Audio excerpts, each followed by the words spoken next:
तैसो तेरो। हरि जी मैं तो जैसो तैसो तेरो। हरि जी मैं तो जैसो तैसो तेरो। हरि जी मैं जैसो तैसो तेरो। भगवान को जैसे हो, जैसे हो। भगवान के सामने अपने को सुंदर बनाने की कोशिश मत कीजिए। ये रूप हमें भगवान का दिया हुआ है। भगवान को हृदय के भाव से रिझाने की कोशिश कीजिए। रामदास उन्हीं शालिग्राम जी को, जिनको दो पैरों के बीच में दबा करके औजार घिसता था, अब जब पंडित जी से ज्ञान हुआ ये भगवान है और भगवान स्वयं मेरे घर आ रहे हैं, तो रामदास सोचने लगा कि आज हम दोनों पति पत्नी मेहनत करके कुछ खाएंगे नहीं, भूखे रहेंगे, खर्च नहीं करेंगे, और बाजार से जाके एक सिंहासन लेके आए। भगवान के शालिग्राम जी के लिए एक सिंहासन लेकर आए और सिंहासन में विराजमान किया और अब नित्य उनकी पूजा करने लगे। कैसे पूजा करते? जैसे मैं आप लोगों से कहता हूं कि ध्यान में रखना सदा भगवान रहते साथ में। आप कोई भी काम करो। तो रामदास क्या करने लगा, जहां रहता, घर में रहता तो शालिग्राम जी को घर में रखता, जब जूतियां गाड़ता तो भगवान को सामने विराजमान कर लेता। संसार का ही काम करना है, संसार का काम ही भगवान का काम है। हमें निकम्मे नहीं बनना है, लेकिन ध्यान में रखिएगा प्रत्येक कर्म भगवान के निमित्त कीजिएगा। तो भगवान को व्रत करके, अपना भोजन ना करके, सिंहासन ला करके उसमें विराजमान किया।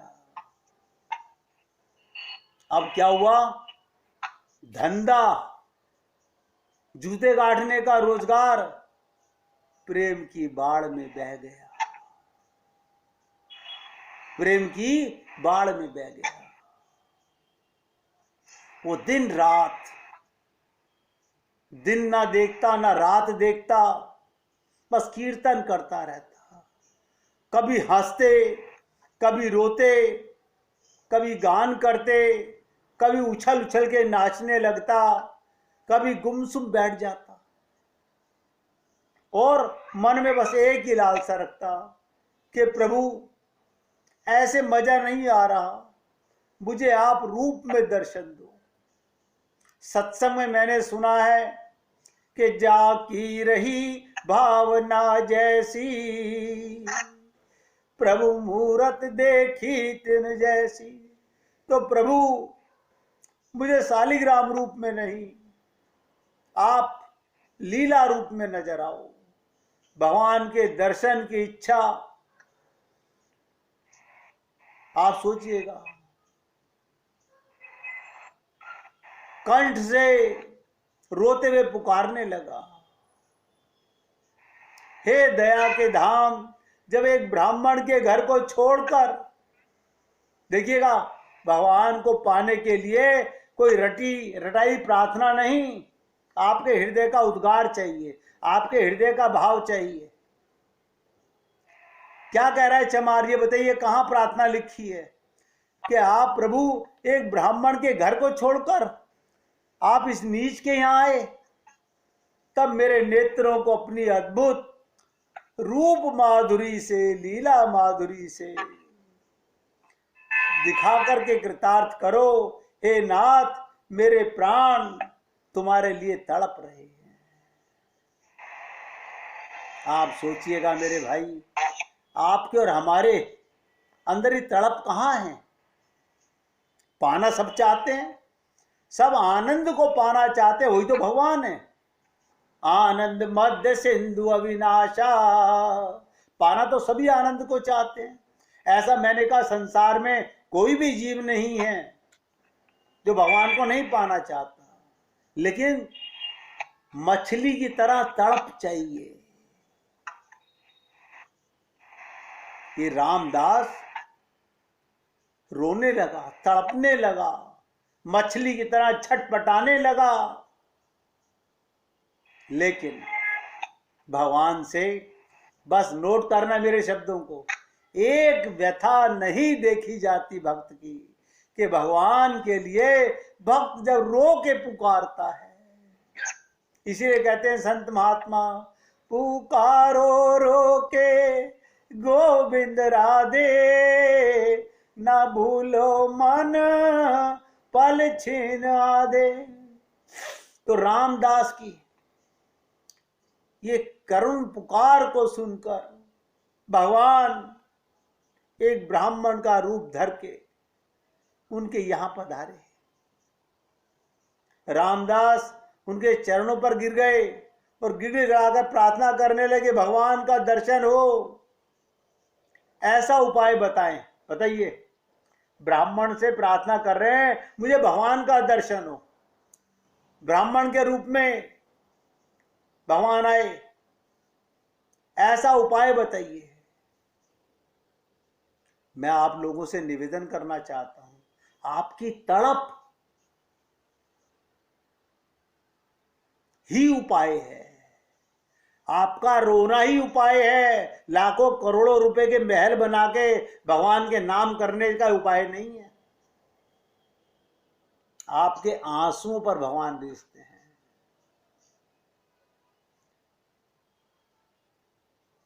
ब्राह्मण का रूप धर के जब भगवान आए, उनके चरण पकड़ लिए रामदास ने, गिड़गिड़ाकर प्रार्थना करने लगा, भगवान का दर्शन हो, ऐसा उपाय बताइए। यानी भगवान से ही भगवान को पाने का उपाय पूछ रहा है। तो क्या कहा भगवान ने? भगवान ने कहा, तुम ये दुराशा को छोड़ दो। बड़े बड़े योगी, बड़े बड़ी मुनि, जन्म जन्म तक तप करने वाले, ध्यान आदि करने वाले, कदाचित ही भगवान का दर्शन कर पाते हैं। रामदास का विश्वास डगमगाने लगा, लेकिन उसने कहा, नहीं प्रभु, प्राण भले ही चले जाएं, मुझे तो आपके दर्शन ही चाहिए। भगवान यही आग देखना चाहते हैं कि कहीं मेरे कहने से संतोष तो नहीं हो गया। नहीं, सब कुछ छोड़ना मंजूर है, लेकिन भगवान का प्रेम बिना पाए, भगवान का दर्शन बिना पाए, आग बराबर लगी रहनी चाहिए। विश्वास नहीं डिगा, क्योंकि सत्संग सुनता था। चमार था तो क्या था? सत्संग में कहा था ना कि भगवान भक्त के पराधीन हो जाते हैं।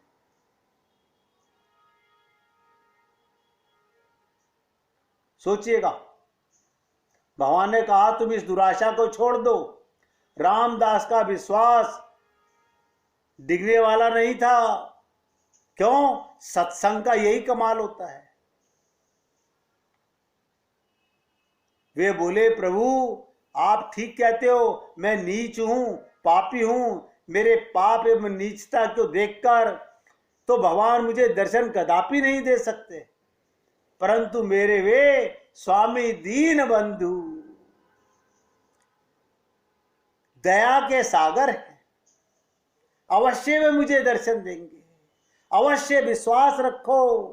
अरे जिस परमात्मा ने आप और हम लोगों को देह दिया, मैंने आप लोगों के मन से ये भ्रम मिटाने का पूरा प्रयत्न किया है कि आज तक जो आप और हम लोग अपने आप को माता पिता की संतान मानते हैं, मैंने आप लोगों के सामने ये नम्र निवेदन करने का प्रयत्न किया, आपका शरीर इनकी कृपा से प्राप्त हुआ है।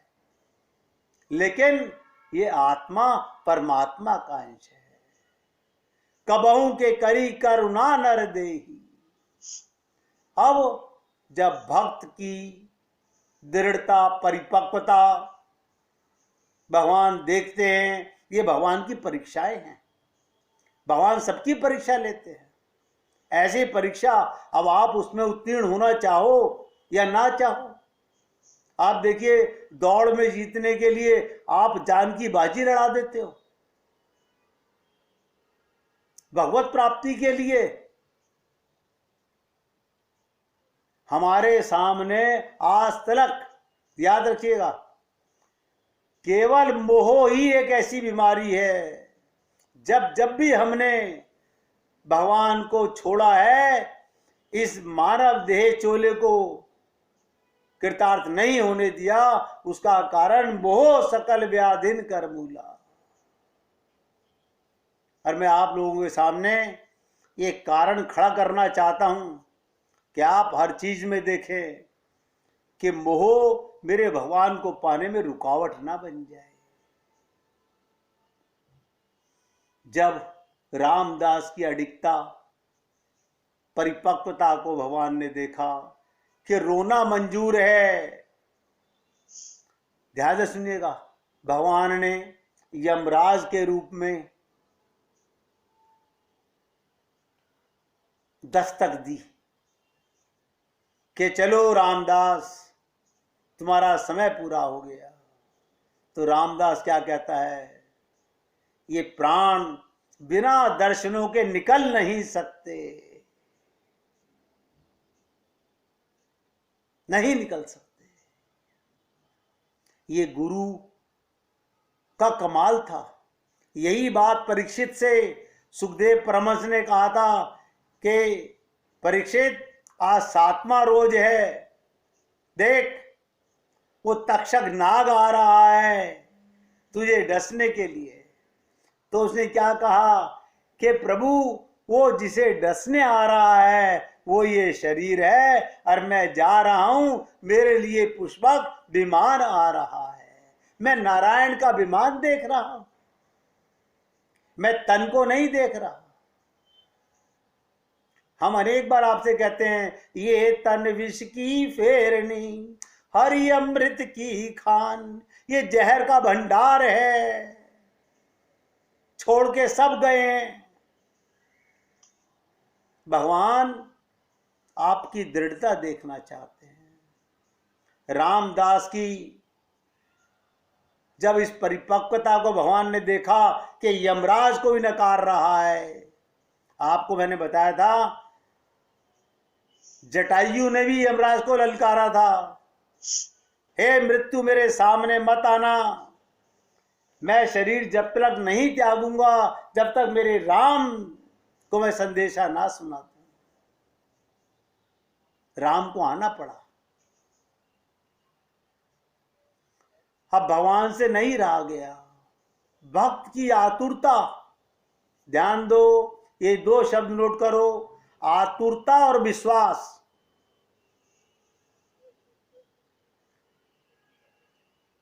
ये देखते हैं भगवान कि इसमें कितना विश्वास है। हमारा विश्वास डगमगा जाता है, चलो कोई नहीं, इतना ठीक है, इतने से कहा नहीं।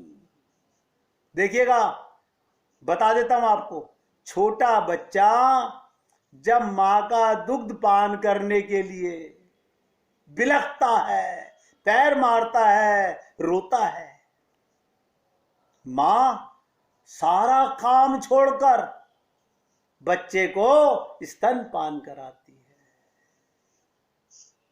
इसी प्रकार भगवान से नहीं रहा गया। क्या कारण था? आतुरता और विश्वास देखकर। भगवान वही ब्राह्मण, वही प्रेत के रूप में आने वाला, यमराज के रूप में आने वाला, तुरंत देखिएगा भगवान की लीला, अपना चतुर्भुज रूप प्रकट हो गया।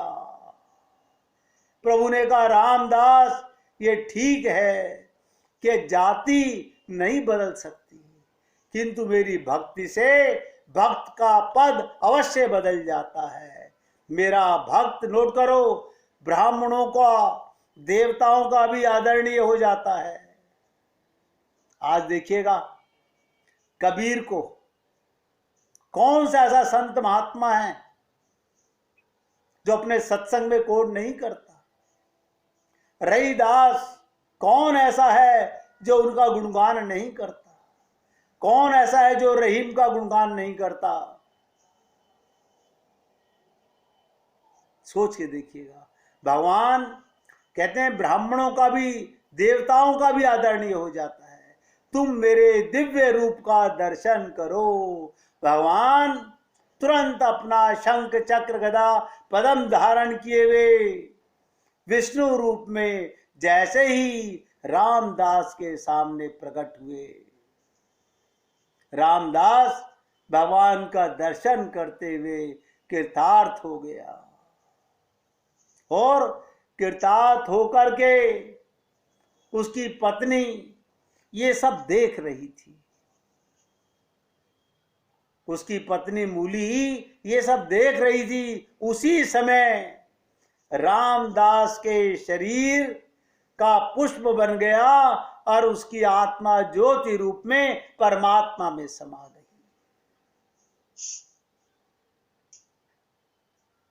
तो मेरे भाई, मैंने आपको आज का दिन अलग से क्यों लिया? ये जानने के लिए कि केवल लीला ही नहीं सुननी, लीला के पीछे छुपे हुए गूढ़ तत्व को हम समझते नहीं समझते हैं।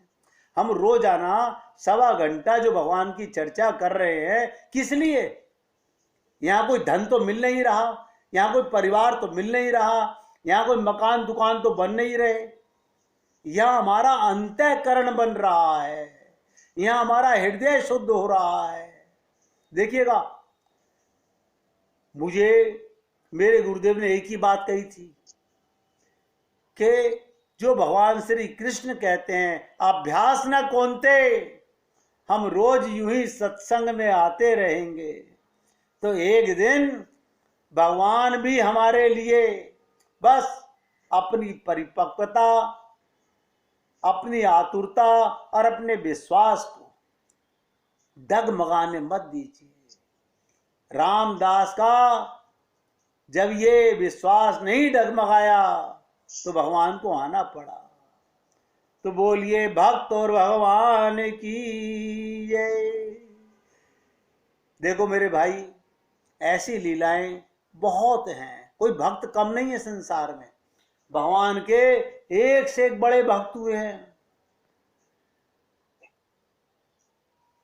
भगवान के एक से एक बड़े भक्त हुए हैं। मैंने आपसे कहा था, फिर दोबारा रिपीट कर रहा हूं बार बार, प्रेम के नष्ट होने का कारण हो, प्रेम नष्ट ना हो, उसको प्रेम कहते हैं। ये संसार का बाजारू प्रेम प्रेम नहीं है कि तुम मेरे काम आओगे तो मैं तुमसे प्रेम करूंगा, तुमने मेरा काम किया तो प्रेम करूंगा। प्रेम की पराकाष्ठा यही है कि प्रेम के नष्ट होने का कारण हो और प्रेम समाप्त ना हो, उसको प्रेम कहते हैं। और मैंने ध्यान से सुनिएगा, ये बात क्यों दोबारा रिपीट कर रहा हूं। हमारे संसार में माँ से, बाप से, भाई से, बीवी से, पति से जो हम प्रेम करते हैं, मन का अटैचमेंट करते हैं, इसमें उल्टा होता है। उल्टा माने हम अपने स्वार्थ के लिए प्रेम करते हैं। तो जब हमारे स्वार्थ का नाश होता है, स्वार्थ का नुकसान होता है, तेरा वह प्रेम भी उसी लिमिट में कम होता चला जाता है। यहां तक हम एक दिन उसी माँ, उसी बाप, उसी बीवी, पति को गोली तक मार देते हैं। आजकल रोज सुनते होंगे, पत्नी ने पति को गोली मार दी, पति ने पत्नी को मार दिया, बेटे ने मां को मार दिया। क्या संसार है? ये सब स्वार्थ के रिश्ते हैं। यहां पर प्रेम है ही नहीं, पर प्रेम शब्द का गलत प्रयोग करते हैं। संसार में कोई भी किसी भी व्यक्ति से मायाबद्ध है, जिसके पास प्रेम नहीं है उससे प्रेम नहीं कर सकता, और अगर करेगा करता है तो दुख, अशांति, अतृप्ति, अपूर्णता और 84 लाख योनियों का बंधन मिलेगा। मैंने आपसे निवेदन भी किया था कि सौनकादिक परमहंसों ने, सूत जी महाराज सौनकादिक परमहंसों से कहते हैं, भक्ति में 2 शर्त है, नोट करो। प्रेम की 2 शर्तें हैं। सब झांक लें अपने अंदर कि हमारा प्रेम क्या है। वो 2 शर्तें क्या है? एक तो अपनी कामना, अपनी इच्छा ना हो, और दूसरी वो निरंतर हो, उसको प्रेम कहते हैं। बड़मान प्रेम कहलाता है, जो घट जाए वो प्रेम नहीं कहलाता। और कामना रहितम प्रतिक्षण वर्धमानम, नोट करो, कामना रहितम प्रतिक्षण वर्धमानम। अब आप और हम लोग भली प्रकार जानते हैं कि हमारा संसार में जो प्रेम है वो तो घटता चला जा रहा है। अपने सुख की कामना हो और निरंतर हो, थोड़ी देर तो प्रेम हो गया, फिर झगड़ा हो गया, ये तो संसार में होता ही रहता है। सदा प्रेम हो, मैंने कहा ना, प्रेम समाप्त होने का कारण हो, लेकिन प्रेम समाप्त ना हो। तो क्या भाव होता है प्रेमी का? मेरे प्रेमास्पद को सुख कैसे मिले, उसको कैसे सुख दे, क्या सेवा करें उनको सुख मिले, यही चिंतन बने, उसको प्रेम कहते हैं। और गुण देखकर अगर कहीं प्यार करोगे तो वो प्यार भी फेल हो जाएगा। जैसे संसार में हम किसी का रूप देखकर, धन देखकर प्रेम करते हैं, वो प्रेम नहीं होता। और मैंने एक लास्ट बात कही थी, ध्यान से सुनेगा, प्रेम प्रकाश रूप है, भगवान का स्वरूप है। सूर्य का प्रकाश जैसे होता है, लेकिन जैसा पात्र होगा उसी के अनुसार फल मिलेगा। वही इंद्रियां, वही मन, वही बुद्धि जो हमारे पास है, वही तुलसीदास, वही सूरदास, वही मीरा, वही कबीर, वही शंकराचार्य, वही रामानुज स्वामी जी, वही निम्बारकाचार्य, वही माधवाचार्य, वही कृपालु जी के पास था। उनके पास कोई एक्स्ट्रा इंद्रिय नहीं थी। वही सब कुछ है हमारे पास भी। कभी ये मत सोचिएगा कि भगवान ने मुझे ये नहीं दिया। भगवान ने मन दे दिया, रट लो, सब कुछ दे दिया अपनी प्राप्ति के लिए। और भगवान आपसे मन ही मांगते हैं। वो कहते हैं ना, मन एवं मनुष्यानाम कारणम बंध मोक्ष हो। इसलिए याद रखिएगा, प्रेम एक अलौकिक वस्तु है। वो भगवान, वो महापुरुष के पास है। तो भगवान तो हमको मिलेगा नहीं, पहले महापुरुष मिलता है। तो महापुरुष के पास हमें जाना है, जिसके पास कहते हैं ना, प्रेम का खजांची कौन? अगर मिठाई खानी है तो मिठाई की दुकान पे जाना है, चप्पल खानी है तो चप्पल की दुकान पे जाना है, अगर प्रेम पाना है तो प्रेम की दुकान पे जाना है। अब प्रेम की दुकान सत्संग ही है। आज मेरे भाई, मैं यहां फिर अपने शब्दों को विराम दे रहा हूं। कल फिर इससे आगे चर्चा करेंगे परम स्वार्थ के ऊपर। और आपसे उम्मीद करता हूं कि आप लोग पूरी एकाग्रता से, फिर कोई लीला किसी भक्त की आपको सुनाऊंगा, जिससे धीरे धीरे करके आपके हृदय में भगवान के प्रेम की परिपक्वता जागने लगे।